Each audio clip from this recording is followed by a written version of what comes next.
La entrevista. Continuamos el mundo inmobiliario. Se encuentra con nosotros Eduardo Torres, director ejecutivo de AI 360 México. Mi querido Eduardo, como siempre, un gusto charlar contigo aquí en Mundo Inmobiliario. Estamos en una recesión técnica. Una recesión técnica, pues quiere decir que, bueno, algunos dicen que sí, pero técnicamente, perdón, algunos dicen que no, pero técnicamente sí. En fin, yo creo que es algo complicado de entender y sobre todo para los que estamos aquí a nivel de piso, no andamos allá en los niveles macro. Tenemos que entender que es una cuestión y una coyuntura macro que no podemos controlar. Es decir, depende, por supuesto, de las decisiones que toman allá arriba los bancos centrales, los presidentes. Y bueno, pues, ¿qué sí podemos hacer? ¿En dónde podemos invertir? Lo que podemos controlar, que es mi cuenta bancaria, mi lanita. ¿Qué hacer con todo esto? ¿Dónde, Eduardo? Luis, ¿cómo estás? Siempre un gusto estar en tu programa. Gracias por la invitación. Pues fíjate que efectivamente vivimos una coyuntura complicada para el mercado de vivienda, pero donde creo que hay que destacar las grandes oportunidades que se pueden presentar. En efecto, en este entorno, como lo llamas, de una recesión técnica, me parece que pues al final tenemos dos choques que se vienen encontrando, fuerzas del mercado que podemos decir que están encontradas. Por una parte, esta debilidad económica afecta al lado de la demanda y al no generar suficientes empleos o crecimiento en el ingreso de una manera significativa. La demanda de vivienda pues depende fundamentalmente de que haya empleo, de que haya un ingreso estable y de que haya condiciones de financiamiento. Entonces, por un lado, pues tenemos un golpe sobre el lado de los compradores. El volumen y el volumen de compradores que tiene ingreso suficiente, tiene ahorros, y también por la parte de los incrementos salariales que pues se están viendo afectados con este aumento en la inflación. Y luego, por el otro lado, tenemos un aumento en las tasas de interés que encarece el costo de adquirir una vivienda. Entonces, ese efecto también le pega a la demanda y a la oferta, al aumentar los costos para los productores de construir vivienda por los créditos puente. Entonces, digamos que por el lado de las tasas de interés le pegan a los dos, a los constructores y a los compradores.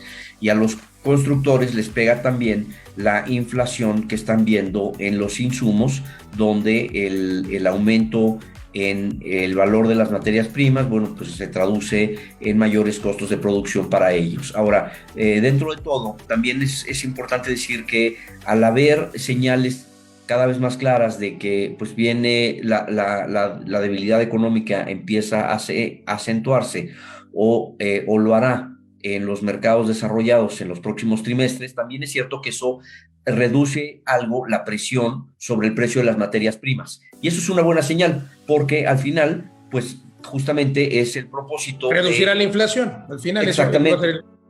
Exactamente, es el propósito de hacer el ajuste en las tasas, pues despresurizar la economía y permitir que algunos de los precios que hoy más están impactando digamos que se suavicen un poco. Efectivamente, cuando vemos la inflación general, que está cerca del 8%, vemos que la inflación para los constructores de vivienda está cerca del 15%.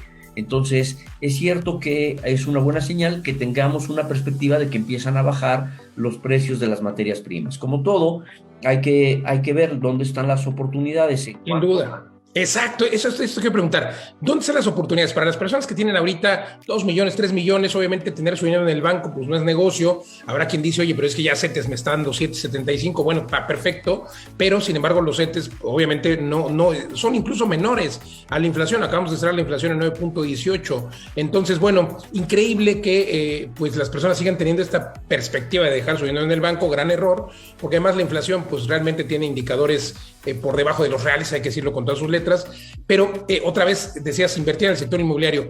pero ¿en qué sectores del inmobiliario? Algo que yo he venido diciendo es que el sector inmobiliario turístico pues ha recuperado los niveles pre-pandemia.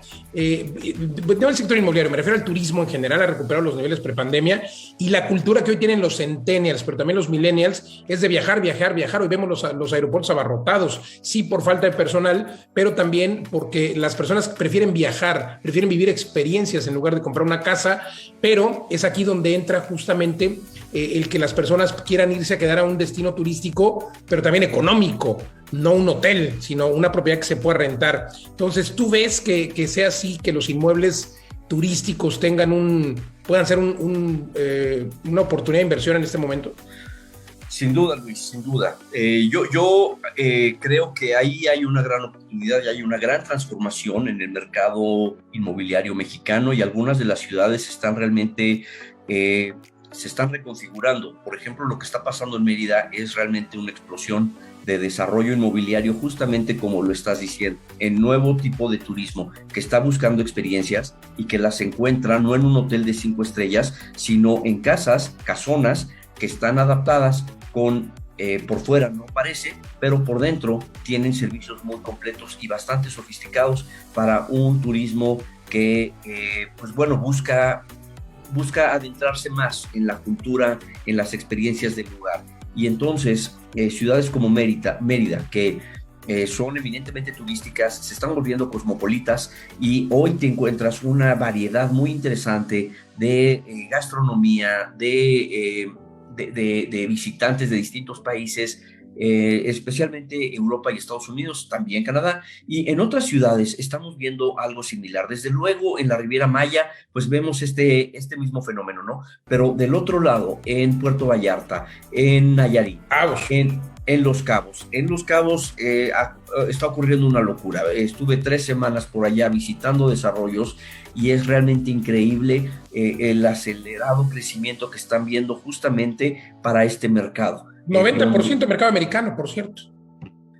No, yo creo que más. De hecho, los mexicanos, depende del segmento donde estamos, ¿no? Pero hay una parte importante de compradores, más del 50%, que están entre norteamericanos y canadienses, y la minoría termina siendo el mercado mexicano, pero está creciendo a una velocidad muy importante.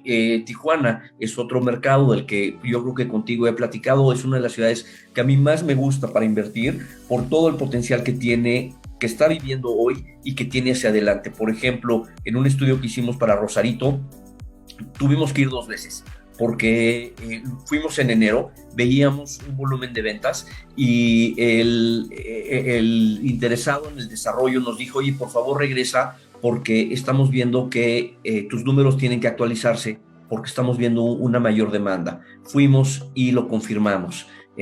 Ha habido un mayor interés en algunas ciudades que hoy tienen una fuerte vocación turística y que pueden ser lugares de destino y no solo turísticos. Entonces, efectivamente, hay un mercado muy interesante.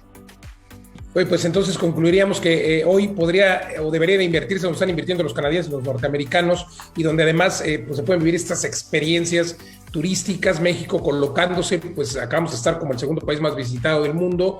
Obviamente pues todavía estaba la pandemia en algunos otros países y las restricciones, y bueno, pues sin duda creo que seguiremos con esta recuperación. Así es de que aquí nuestro experto de hoy, como siempre, Eduardo Torres, director ejecutivo de AI 360, esta empresa de analítica inmobiliaria. Gracias por conversar con nosotros, por darnos estos datos. ¿Dónde podemos encontrarte? En tu página, etcétera. Gracias Luis, qué amable. Bueno, estamos en AI360.mx, pero déjame cerrar nada más diciendo que no quiero dejar fuera el mercado mexicano, porque todo esto es como si el mercado para los locales no existiera, y no es cierto. ¿Dónde hay que comprar? Justamente las preventas hoy son una gran oportunidad. En otra ocasión te explicaré por qué, pero hoy si puedes comprar en preventa, hazlo.